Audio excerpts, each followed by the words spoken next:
The name of the book is Conversations with Mani Ratnam. It is, as the book's name suggests, a series of conversations with the director, and it it was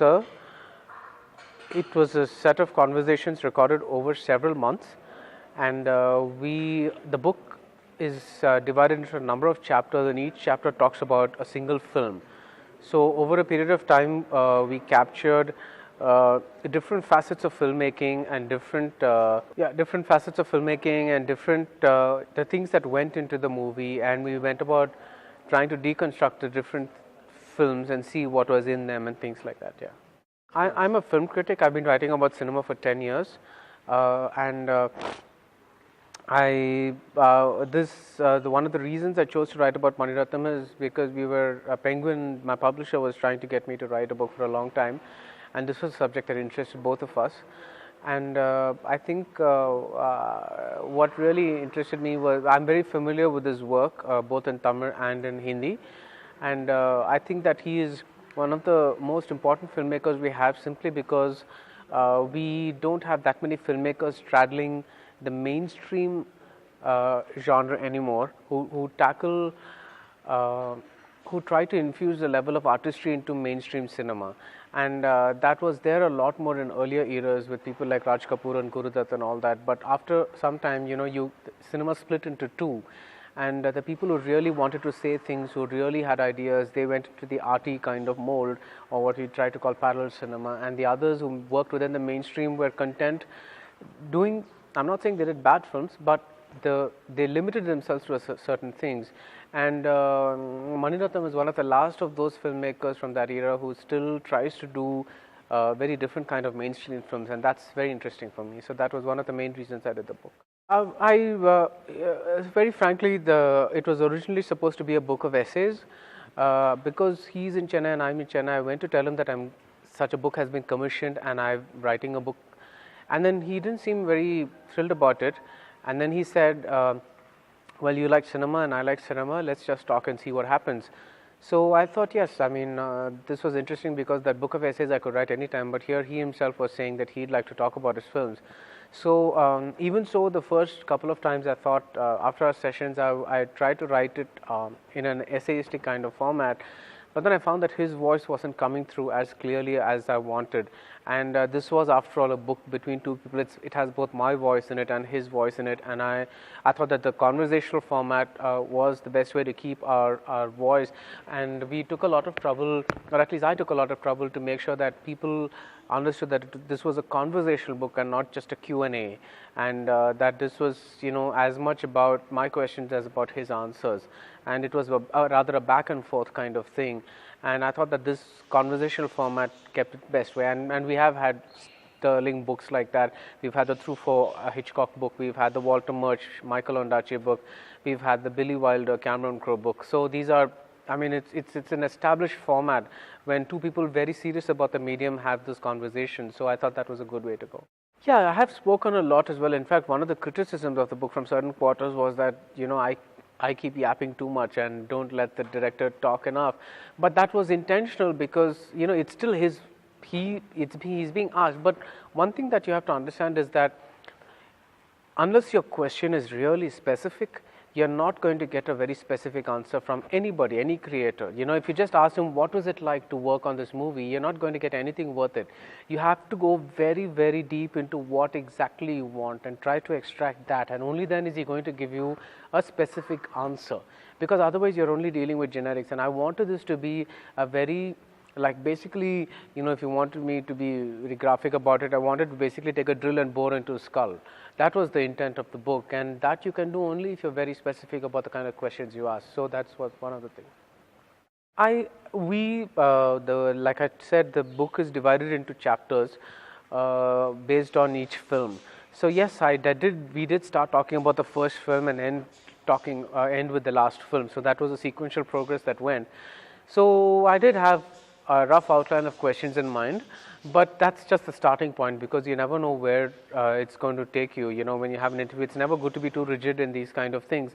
So yeah, I would do it, but then if he was offering something and taking off on something, then I'd be a fool not to follow that line of inquiry. So yeah, it was a bit of both. It is, no, we kept, there are no other art forms. We talked only about cinema. And if we did talk about other art forms, it was in terms of how it applied to cinema. For instance, I asked him if he used the way, you know how cinematographers in Hollywood and European cinema, they often use paintings by the Renaissance painters and other such things as reference points for their lighting. They'll often go to Caravaggio or something and say, okay, you know what, the light in this is like this and things like that. So I asked him, you know, if he ever used reference points like that. So yeah, in those kinds of ways, but it was only about cinema. We didn't really go away from cinema because that was pretty much what we had to cover. And if while talking about, let's say, film 2, he suddenly remembered something about film 8. And you know, we talk about that for a while, and then so as much as see, the objective is we try to keep the book as sequential as possible, but then this would go into chapter 8 when that editing happened. Yeah. It was necessary to edit because as much as possible I didn't change his voice or my voice, but sometimes when talking, you cannot have a book where it is precisely what was recorded, because it's going to become very you know, questions have to be of a certain length and answers have to be of a certain length. You cannot, because you're collating those answers into one coherent answer, and you cannot have things that go all over the place. So there is a certain amount of editing needs to be done. Otherwise, you know, you're going to get a very haphazard kind of thing. So yeah, that amount of editing is there. But I tried my best not to deviate from, because one of the other things about this book is that it is as much about the two people talking about cinema as much as it is about the growing relationship between a filmmaker and a critic, because we didn't know each other, we hadn't talked much to each other before. So if you look at the first chapter, my questions are direct and to the point, and I'm also a little intimidated by him. But as we start talking, I kind of assume a role where I'm more comfortable with him.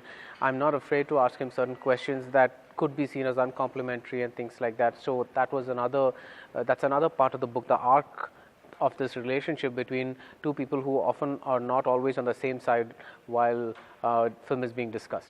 We pretty much went into like there was one chapter where we talked about editing, one chapter where we talked about cinematography, we talked a lot about the acting, about what he does, about the writing, and about his song picturization, especially because I think that's one of the things we don't talk enough about our films, and especially now when songs have become relegated to just things that provide a momentary high in the screenplay.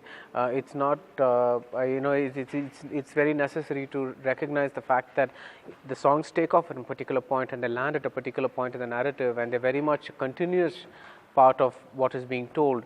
So how he does that, how he struggles with it. Actually, that if you read this book, one of the things you get about is how difficult it is to take an element like a song, which is so extraneous. I mean, it's a foreign element that is incorporated into the film. To take that kind of song and make it feel organic to the narrative, it's one of the most difficult things.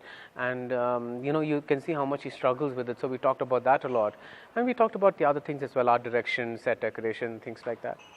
Not at all. He's one of the most flexible person. He is not afraid to take ideas from anybody as long as it works for the film. So he's not you know, very rigid at all. And even while doing the book, he completely, you know, he did not dictate any particular thing that he wanted it to be this way or that way. He pretty much left himself in my hands. Of course, after seeing some of the transcripts, he would kind of say, you know, let's do this again, let's do a retake, if you will. You know, let's kind of, this is not sounding very good, let's just go over it again. So those we kind of, you know, go over again. But yeah, otherwise he's not flexible. He wants the product to be good, and he wanted this book, the kind of attention that he gave to this book, even though it's technically my book, was simply amazing, because you know, he just like gave up so much of his time for this book. No. See, the thing is, again, like that's what I was saying. So he has a certain idea in mind, and if a cinematographer comes to him and says, "I think we better use this way because of things," see, you cannot be like that on a set anyway. Because if you go to in the middle of a jungle to shoot and it's raining, that's you have to deal with it, because you have the dates of the actors in a particular way, because unless you're doing a very minimalistic kind of film with actors who are pretty much given themselves up to you, you cannot do that, because this actor has to be back at some other set at the particular date. So you need to get that. So you have to be flexible. One of the things about the book that does come out is how things change, and he's very responsive to suggestions by other people. That's what I was trying to say. It wasn't actually, but one of the things that the feedback that we got from a lot of people is there was a lot of gratitude from aspiring filmmakers and also people who've made films about how useful this book has been in planning and executing certain things and what to think about, because first of all they were amazed that someone could think so much while making a movie. Where pretty much they were amazed by the fact that so much thought goes into a movie about even the smaller things. There were things like he talked about building a set at a certain height so that at this particular time the sunlight could come through and things like that. And those things were always, they amazed people, because to kind of have that kind of vision first of all, and then to execute it that particular way and things like that. So it has come out somewhat inadvertently as, I wouldn't say it's a tutorial, because it's not a step-by-step kind of conversation, but yes, it has come out as a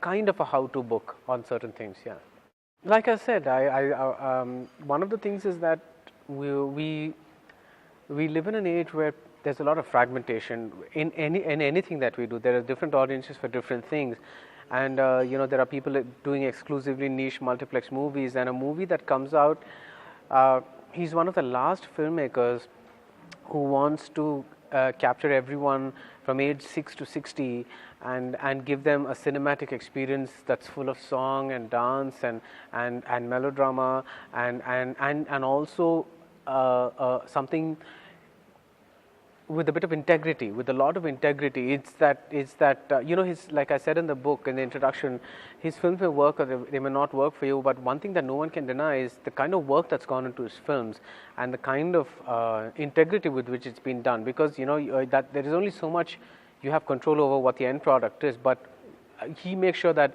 it's 200% that he and his team gives to the film, well, across all aspects of the film, and that's something that really impresses you.